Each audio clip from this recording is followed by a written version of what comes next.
In-depth journalism in the Memphis community, the Daily Memphian is of Memphis, not just in Memphis, and seeks to tell the stories of this city. TheDailyMemphian.com. Truth in place.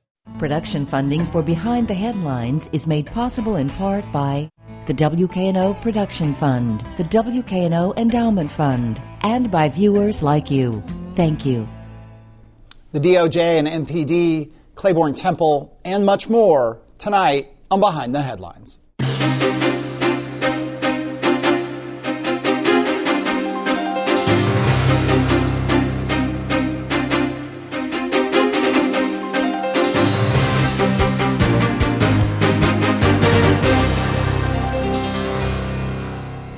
I'm Eric Barnes with the Daily Memphian. Thanks for joining us.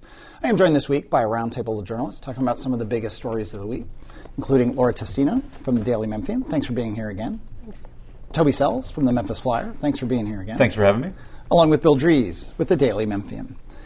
We'll start, Bill, we're recording this Thursday morning. I guess it was yesterday. I was saying that yesterday alone there was enough news for us to do about 4 roundtable shows. But we'll start with Claiborne Temple, which was already just, I think it's fair to say, sort of a tragedy that it had burned, the damage. And then it is alleged now that there was arson. Both Memphis Fire Department, Alcohol, Tobacco, and Firearms, the federal agency, are saying, and they have a person of interest. So update us there. The investigation had taken long enough that there was a lot of speculation that this was probably going to be the cause of the fire. Usually when it's an accident, they're able to find that out pretty quickly and confirm that. So the investigation into that continues. Meanwhile, the nonprofit that was rebuilding Claiborne Temple now embarks on trying to really rebuild what's left of the church, which is not a whole lot. The walls that remain are now being propped up with supports. The back wall of the church collapsed a few days after the fire was put out. So it will be interesting to see what the path forward is for some kind of new structure there, possibly with a blend of what's left. There's not much. Yeah. The authorities have put out a photo, a person of interest. It was on the Daily Memphian site. You can get it on Twitter, X. I think the Flyer probably ran it, all the news organizations. Toby, there's a lot to feel about what happened, and there's not a lot we know, but, thoughts on just what is really just such a tragedy. Absolute tragedy, and very first emotion's got to be anger now that they're looking for somebody. They've named it arson. That just makes it worse than tragedy somehow. And if they make an arrest and they find this person, once we know the motivation, I think, behind this arson, it could lead, spark another kind of round of community emotions about this, or if we don't find any motivation at all, it could make it more frustrating. We're just really looking down there. It's such a big part of our collective history in Memphis, with I Am a Man and all the great things that happened at Claiborne Temple. The community is going to be looking at that, and we're waiting to see what happens next. And it'll be interesting to see, whether that's city and county and state and federal and then philanthropy. It is not going to be, even whatever rebuilding happens, it's not going to be cheap and all that. Well, and it was a struggle to raise the money for the work that had been done on the church. And the results were beautiful. Yeah. I can't tell you what it means to have lived long enough to see the sanitation workers become figures in a stained glass window in a 19th century church in our city. Yeah. We will be covering that more, both the arson investigation and the looking for this person of interest. We'll at Daily Memphian, the Flyer as well, and other folks.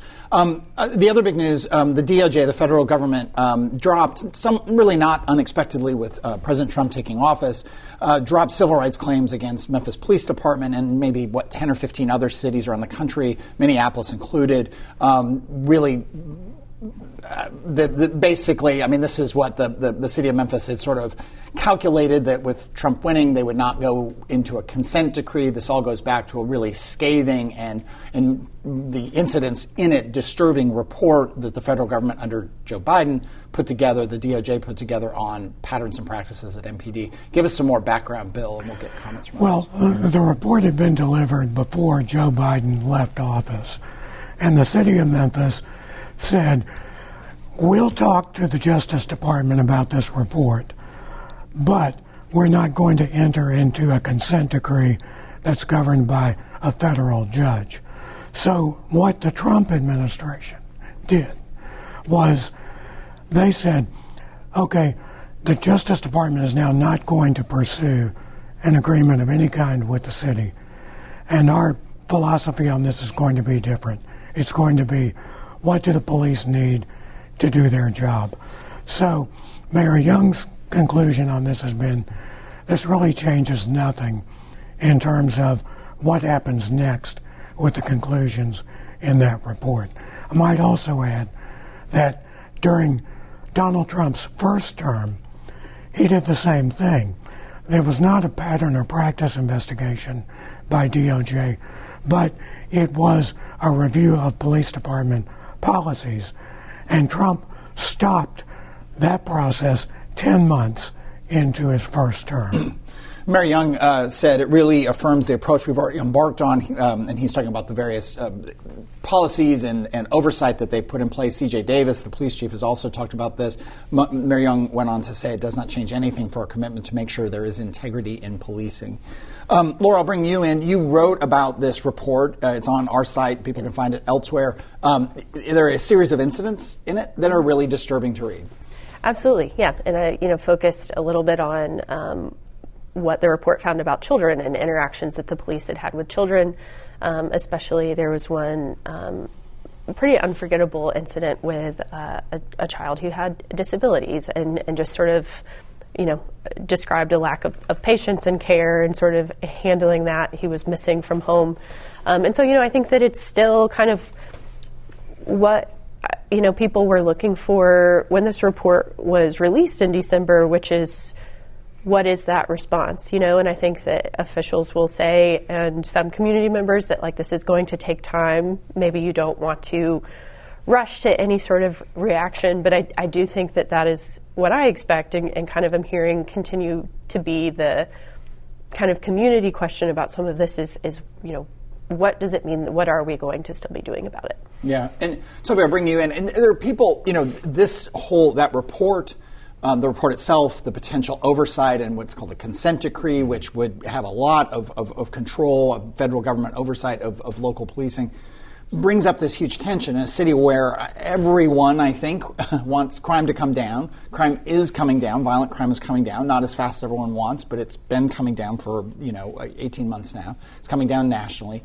People don't want, I think most people don't want cops to go out and beat people up and do these horrible things that were in their report. But on the other hand, they want to feel safe. Yeah. And that tension is difficult to balance and reconcile. It is. And the thing the report did was, we hear about citizens of this community doing bad things every day. We get news releases about it in our inboxes. We see it on television every night. It's rare to see police misconduct in a report like that. And Laura touched on it. That was an 8-year-old boy that, had a problem at the house. They put him in the back of a squad car, threatened to tase him with 50,000 volts going through his little body.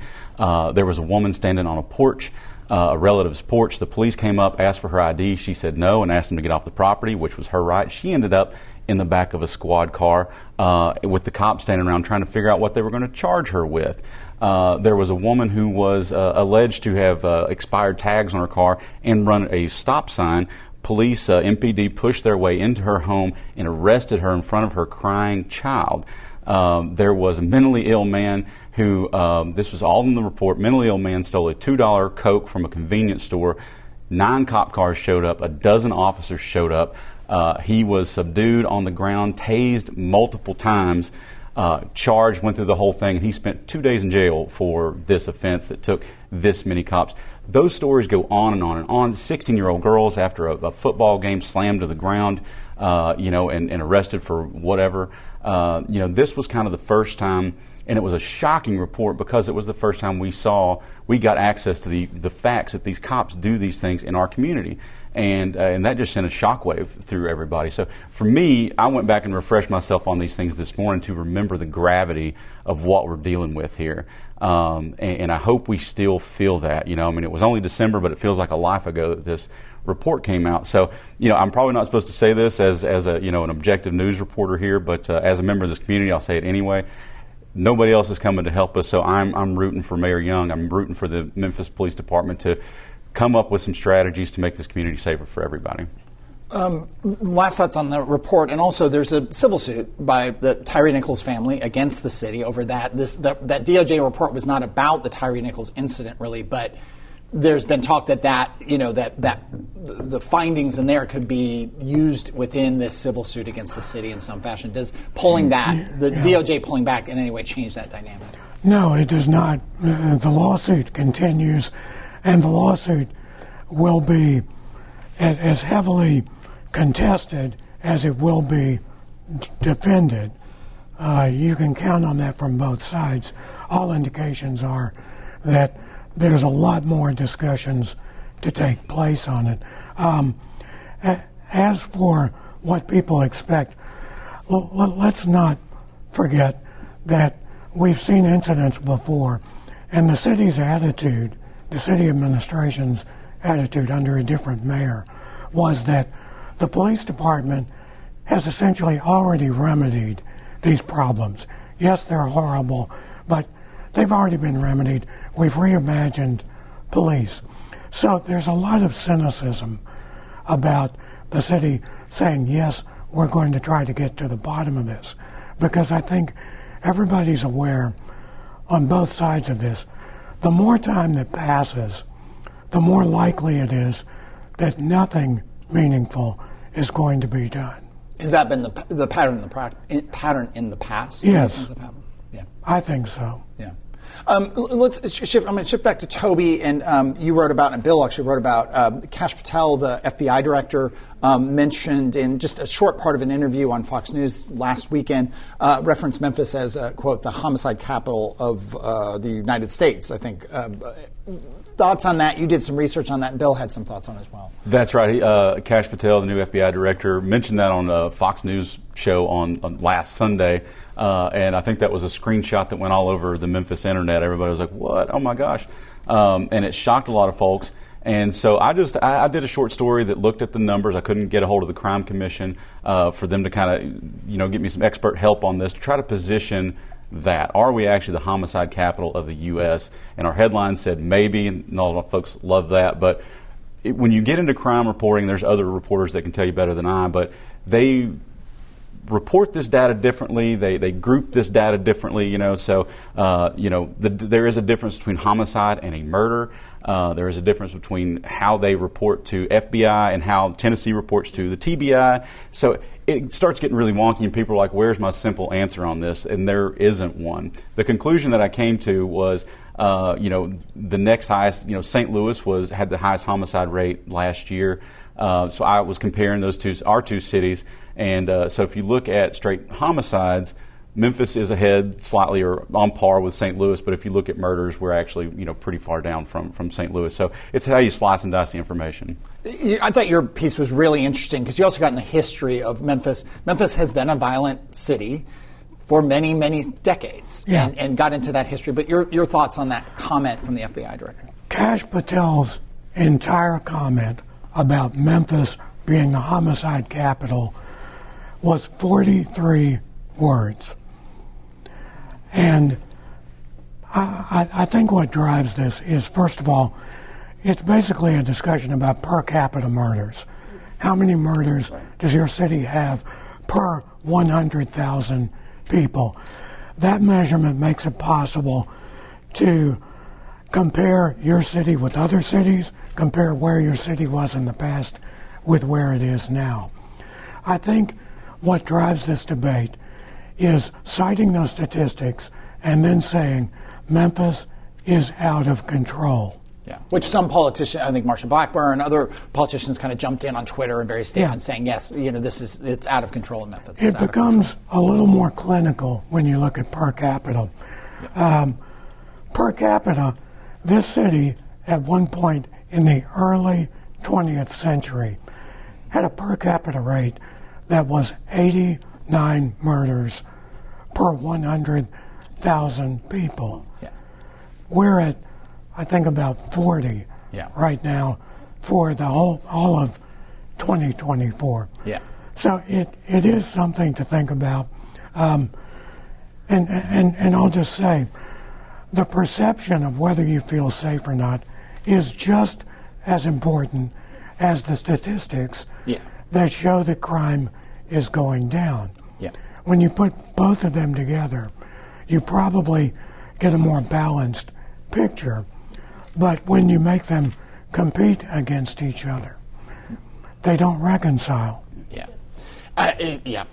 We could do much more. We've done a lot of shows on crime and crime rate coming down and criminal justice and public safety in recent weeks and months. We've had Steve Mulroy on the show, Josh Spickler and company from Just City. We had Bill Gibbons from the Crime Commission on talking about stats. And some months ago, but still very relevant, CJ Davis, the police director. All those shows you can get at WKNO.org, go to the Daily Memphian, or go to YouTube and search for the shows.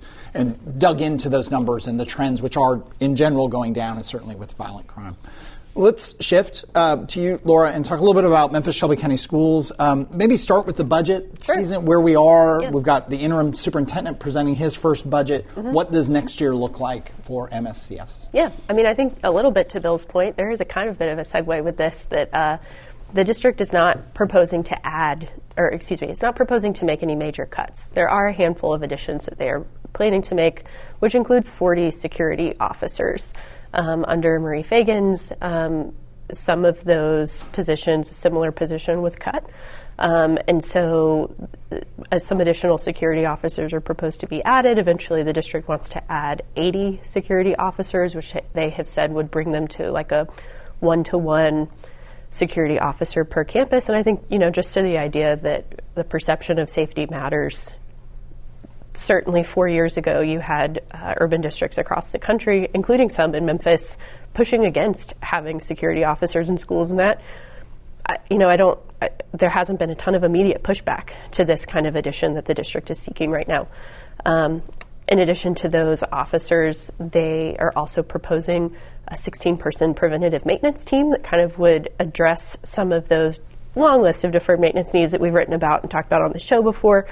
But other than that, the budget is looking pretty stable this year, which is newsworthy, and that it was so unstable last year with proposed changes from restructuring that then Superintendent Marie Fagan's brought, plus the end of that one-time federal funding that the district has used for positions, and so we're kind of expecting some changes. So far, the county commissioners, still a little bit early with them. The district is asking for about $40 million worth of one-time funds, mostly for some capital projects, and then about $1 million to help support an Excel center inside of Shelby County Department of Corrections, plus support some additional tutoring in the district. Let me throw this at you. Yeah. I should know this, and I don't. Where are we, or where are we not, in a search for a new superintendent? Sure. So I would say, this budget is sort of a reflection, in my view, of the board really sticking some support behind interim superintendent Roderick Richmond. He has an 18-month contract as interim, which would bring him through the end of next academic year, so next summer. And that, when that was selected, it was sort of the idea that, that's about how long it would take us to do a search. There has not, however, been very much public discussion about what a search would look like and who would lead it. And so maybe we see a little bit more of that this summer. But as of now, that's not really been a question even that's come up really during the budget from any public people. Yeah. And those who tuned out, the state was looking towards putting this kind of oversight board, management board, whatever you want to call it, over the school board. That was ultimately tabled for discussion through the summer. We're trying to get Brent Taylor and Mark White, who are the two local representatives who were very much behind that, on the show sometime this summer to talk about where things stand. That would seem to have maybe influenced a slowdown in looking for a superintendent anyway, because it wasn't clear what authority they would have come the end of the session.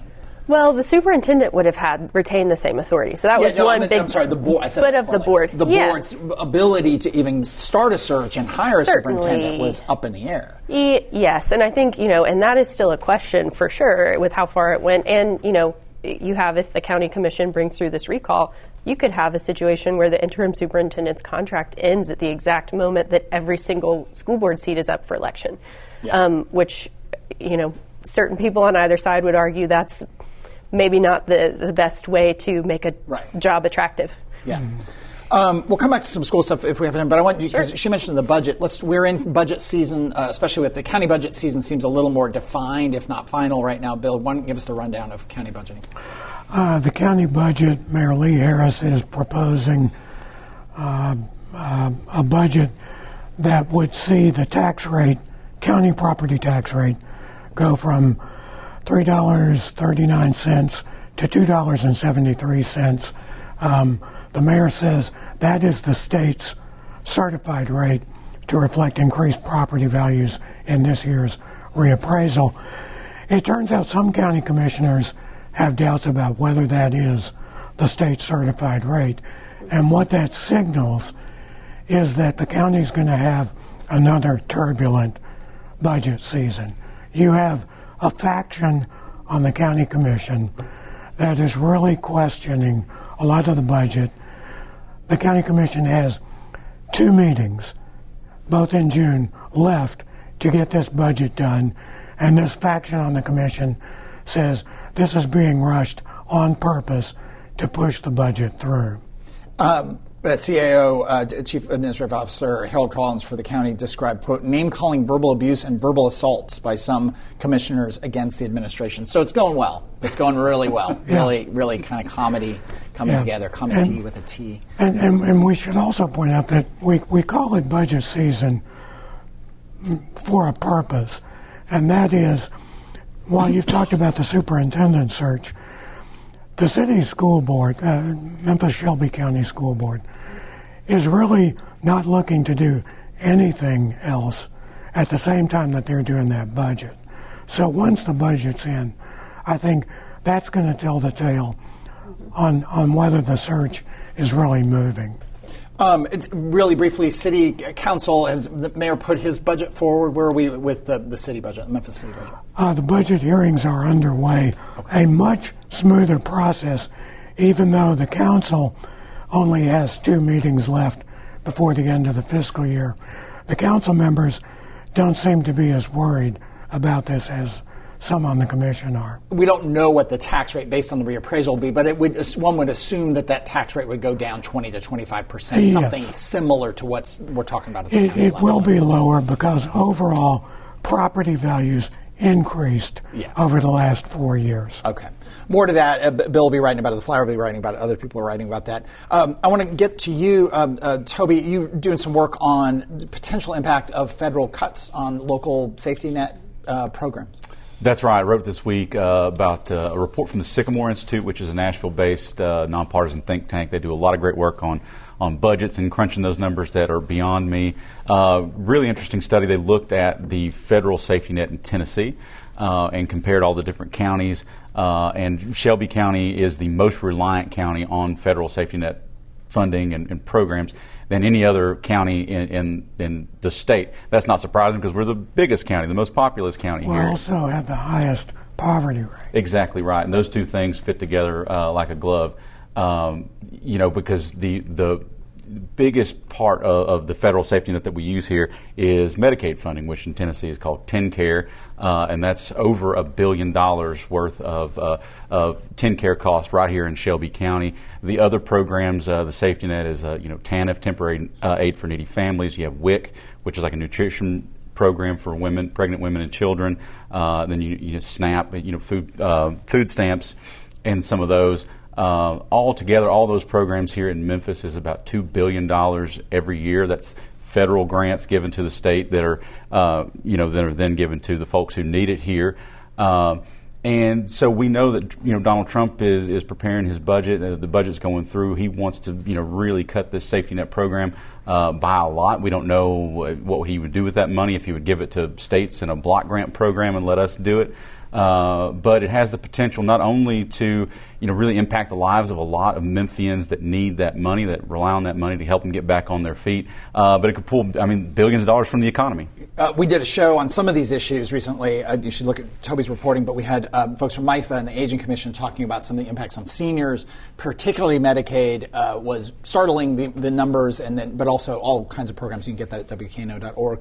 With not near enough time, Laura, give us an update on third grade reading and efforts that this third grade requirements that were put in by the state some years ago that have kicked in. Give us a quick update there. Yeah, here at the end of May is usually celebration time, but with this third grade reading intervention law, we have some kids who are back taking TCAP again in these last couple of days of school. Those will kind of reveal whether they have any summer school or tutoring requirements for the rest of their elementary school years to keep advancing. All in efforts to improve literacy scores. We haven't heard as much from the State Department about that as we have about the efforts on the new voucher program. Numbers for that we don't have specific to Shelby County just yet, but we know that the applications exceeded the available spots both for the income-restricted and income-free seats. All right, but you'll be reporting more on that. We'll be talking about more on the show, but that is all the time we have this week. As I mentioned, if you missed any of this show, you can go to WKNO.org, the Daily Memphian, YouTube. You can also download the full show as a podcast, and you can get those past episodes that I referenced at all those same places. Next week, we've got Matt Thompson, President and CEO of Memphis Zoo. Please join us then. Thanks very much, and we'll see you next week.